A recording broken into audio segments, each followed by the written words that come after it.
Hi, everyone. Judge Andrew Napolitano here for Judging Freedom. Today is Thursday, February 23rd, 2023. It's about 5 minutes after 11 on the East Coast of the United States. Our guest today is Michael O'Hanlon of the Brookings Institution. Michael's new book is called Military History for the Modern Strategist. He is a well-known historian and analyst of military matters, contemporary and in the past. I had the privilege of interviewing Michael many times during my 24-year career at Fox News. Michael, it's a pleasure. Welcome to Judging Freedom. Judge, thank you, my good friend and longstanding colleague. And it's great to be doing this show together now and your successful podcast. It's a real privilege to be on. Oh, thank you. Thank you.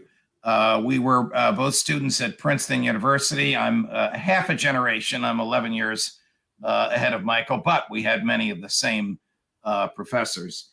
So you have distinguished yourself as an elegant and erudite analyst of political, diplomatic, and military forces around the world. And with two of your Brookings colleagues wrote what I thought was a masterful analysis of the current state of affairs in the conflagration between Russia and Ukraine on the ground in Ukraine.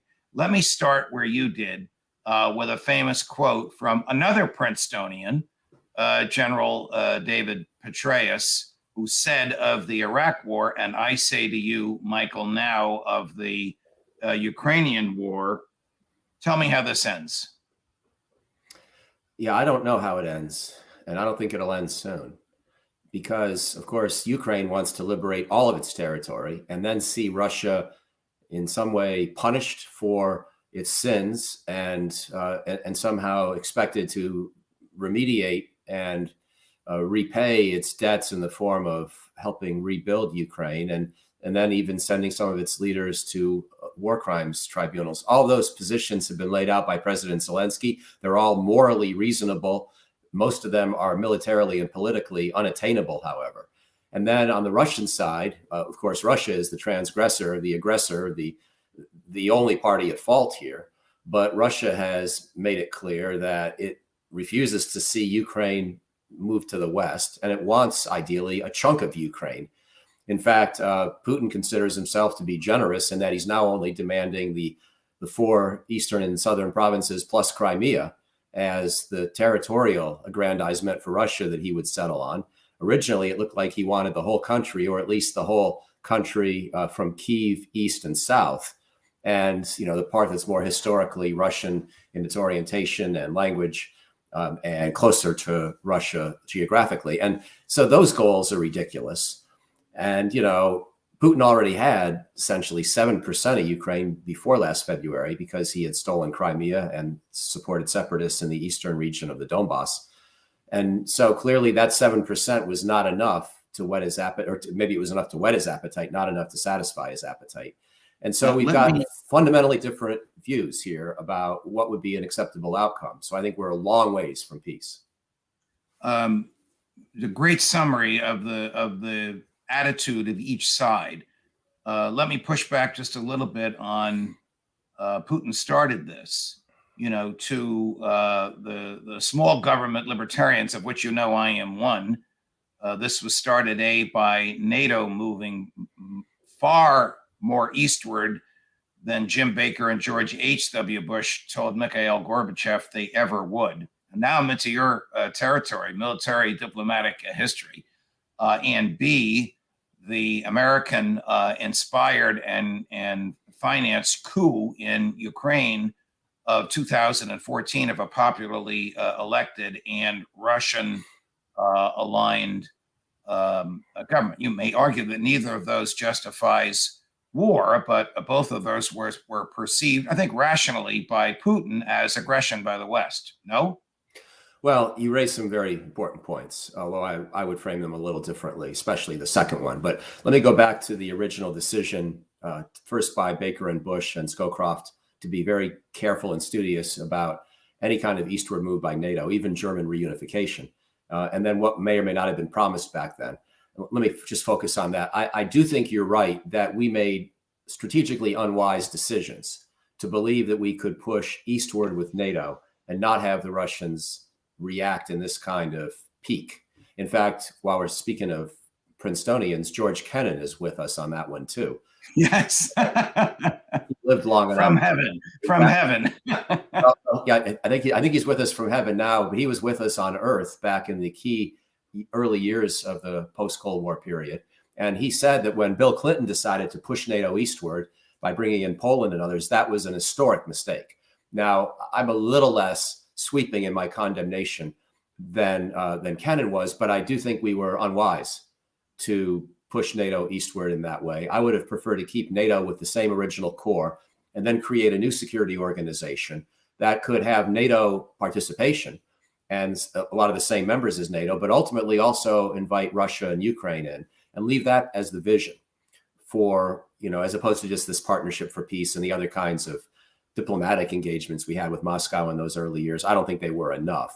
And I think you're right that even though NATO was, in my view, was never militarily threatening to Russia, it was psychologically threatening. It was psychologically offensive, and not just to Putin, but to many Russians. I barely ever met a Russian who thought that, NATO expansion eastward was a justifiable reaction to the Cold War. So I think we were unwise. That's different from saying that we therefore gave Russia a reasonable pretext to react the way it has, or to call it aggression. Okay. Wouldn't call it aggression. Okay. Understood. Whether unwise or provocative, understood. You wanted to comment on 2014. Yeah, I just think that, you say American-inspired and financed coup. I think that the Ukrainian people were fed up with a leader who was corrupt. And you're right that we did finance democracy promotion and strengthening as we saw it. And Putin was bound to see it differently than we saw it. But I don't think that revolution, the Maidan revolution, was really fundamentally a U.S.-led effort. I think it was fundamentally the Ukrainian people trying to get rid of a rotten leader. And go ahead. No, go ahead.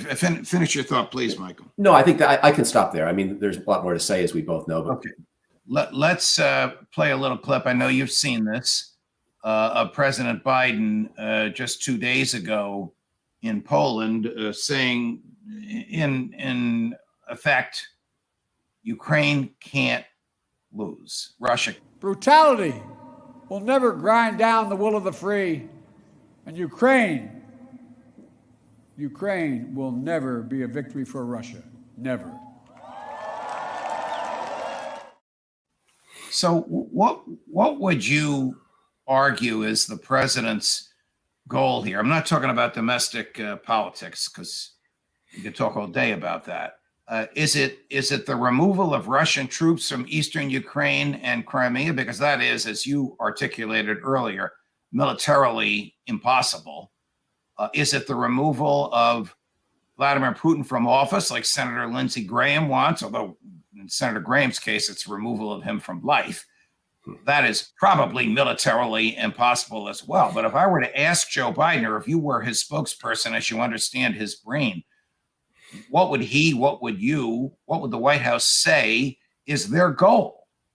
It's a great question. I don't know exactly what's on President Biden's mind, but I do know that some members of his administration are contemplating various kinds of sort of second best outcomes here. In other words, not the complete liberation of all Ukrainian territory, but some progress towards evicting Russian forces from the 17% they still hold.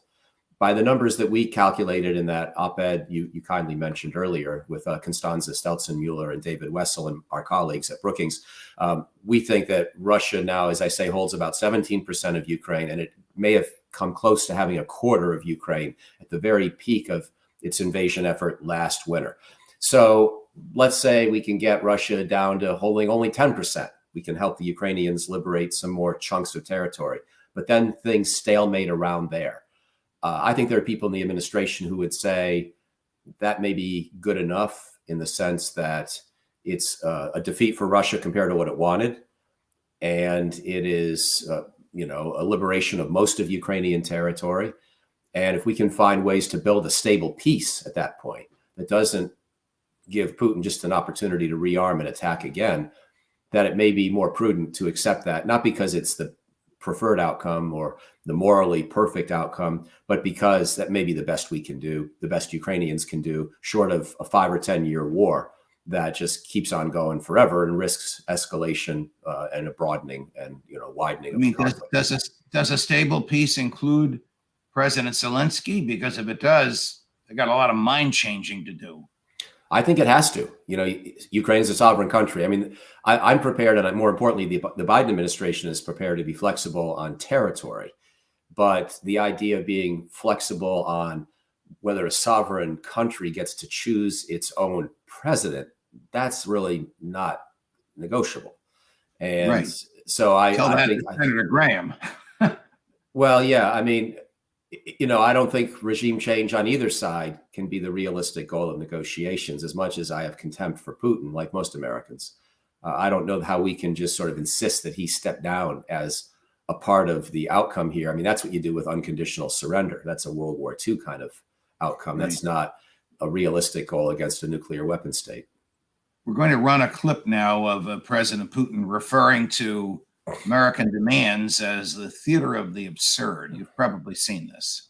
In the beginning of February this year, there was a statement from the North Atlantic Alliance, factually demanding that Russia returns to the Strategic Arms Treaty, as they call it, including allowing inspections of our nuclear defense facilities. I don't even know what to call it. It's a theater of the absurd. Regarding this, I have to say that Russia suspends its participation in the New START treaty. Were you surprised to hear him say that? No, that's sort of vintage Putin. And, if anything, I'm slightly relieved he didn't just cancel the treaty. It's interesting. He's offering in a small way a path back. When you say suspend the treaty, you're implying that this is temporary. And, I'm not complimenting Putin for his generosity. I'm just saying that he is being careful here. He hasn't attacked NATO territory. He hasn't ended all diplomatic contact with the West categorically, if we're willing to talk to him or, certain intermediaries are. He hasn't excluded a peace process at some point, and he hasn't excluded returning to some of these kinds of agreements. So for all of his brutality, for all of his barbarism, frankly, he's also still in a calculating and semi-rational mindset. He's made big mistakes, and I don't like his ethics, and he's a monster in terms of how he's treated the Ukrainian people, but he hasn't gone crazy. He hasn't gone off the deep end. Maybe it's the Irish in you, Michael. I don't know. You use the word generosity twice to refer to somebody you think is a monster. No, I said I'm not calling him generous. I don't. But what I am saying is he's being calculating. He's he recognizes that it's in Russia's interest to have some pathways back towards rejoining international society at some point, and he does envision a day when Russia tries to do that. That's what I draw out of the term suspend, as opposed to cancel or annul. Got it.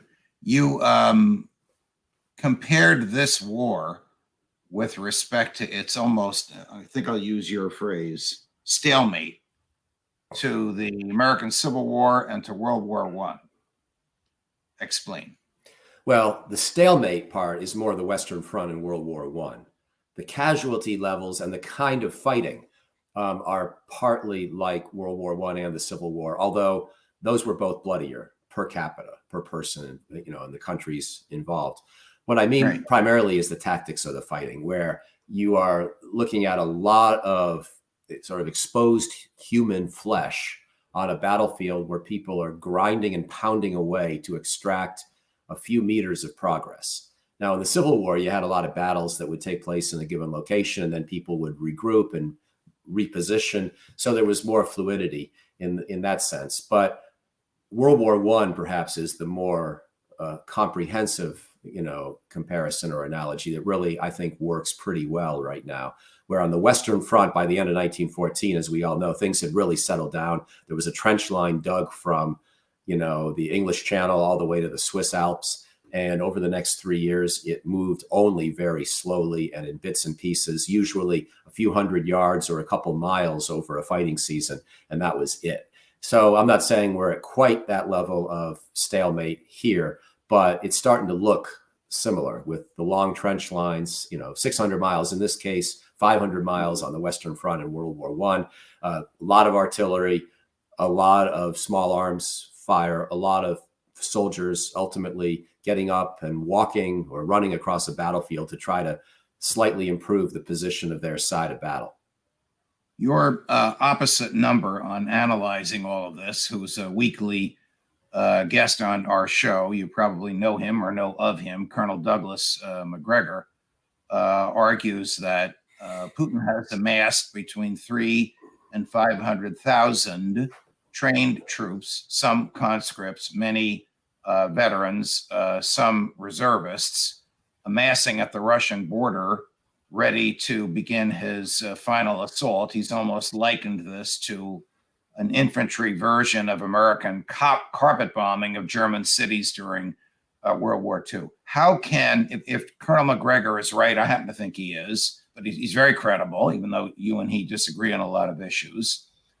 If Colonel Macgregor is right, and if this type of massive force is about to enter Ukraine, combine that with the Secretary General of NATO saying, you're using ammunition faster than we can produce it and get it to you, referring to the Ukrainians, how can Ukraine survive this type of massive infantry led by artillery and tanks invasion?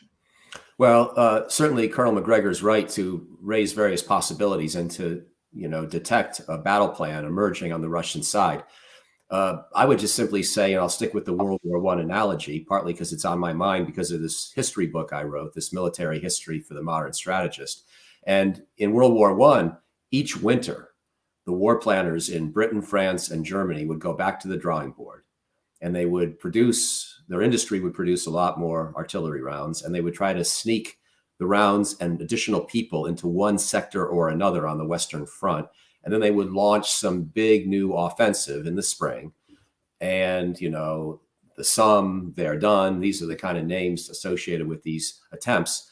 And despite this massing of force, despite this preparation, despite the mobilizations they continued on an even grander scale than we're seeing here, they all failed. Now, by 1918, the Germans were making some headway because at that point they could pull a lot of forces from the east since Russia had collapsed. And it was prior to, our full end. We were entering the war, as in 1917, but it was. Okay. All right. I get the history, but how about the present? Well, what I'm trying to say is that a lot of extra forces, on the battlefield in one sector or another don't equate with a likely war-winning capability. More likely than not, the Russians will fail because they're using the same kind of tactics as in World War I. They're throwing people at a problem. I get your argument. How about General or Secretary General Stoltenberg's complaint? I guess it's a complaint that the Ukrainians are using more ammunition than we can supply them. If you make $100 a week and you spend $125 a week, sooner or later you go bankrupt. If these people are using more ammunition than we can supply them, sooner or later they and we, meaning NATO, will be bankrupt of ammunition. Well, or they slow down the rate of fire. It's like that. We sometimes worry Social Security is going to run out of money by 2030. And sometimes this is said to be, it creates fear because people think, oh, Social Security payments are going to go to zero in 2030. I'm really screwed. Whereas what it really means is, no, if we don't fix the system by then, you're only going to get 80 to 90 cents on the dollar of what you were expecting. That's still a bad outcome for a retiree, but it doesn't mean you go to zero. Same thing here. We still have lots of ammunition. We're making lots. We have, 24 modern Western industrial societies involved in this effort. And we've continued to ship them ammunition and all sorts of, millions of rounds and small arms fire capability. So even if they have to cut back 10, 20% in their rate of usage, they don't have to go to zero. What about troops on the ground? I mean, you know that certain military equipment that we have supplied, that America and NATO, particularly America, has supplied Ukraine, requires or works best when operated by Americans. Macgregor reports that there are troops on the ground out of uniform operating this equipment. He also reports that there are troops in Poland targeting American troops in Poland, targeting Russian troops in Ukraine and Russia, and pulling the trigger, so to speak. As you know, it's not an actual trigger these days. Question: are American soldiers fighting at Russian soldiers? I think the answer is yes. And do we really want another Vietnam? I'm not so sure I'm with Colonel McGregor on that one. I think that our role is quite substantial. And it's what's most striking about it to me is the intelligence support we're providing the Ukrainians, where we're trying to maintain some plausible deniability on actually handing them targets. But we are involved in sort of approving their target list and apparently sometimes even refining the coordinates. Right. This is all based on open reporting. So we are killing Russian soldiers. So in that sense, we're part of the kill chain. But I don't think Americans are pulling the trigger. And I don't think there's any effort at the government level to put surreptitiously to put plainclothes Americans into Ukraine to be sort of, there on the ground with the Ukrainians, advising them and helping them undertake operations. I don't agree with that. Okay. The book is Military History for the Modern Strategist. There it is. My longtime friend, Michael O'Hanlon, even though we disagree, we love each other, and we are happy to talk to all my wonderful viewers on this podcast. Michael, it's always a pleasure. We'll bring you back. Thank you so much for joining us. Judge, it's a treat. Thank you very much. Judge Napolitano for Judging Freedom.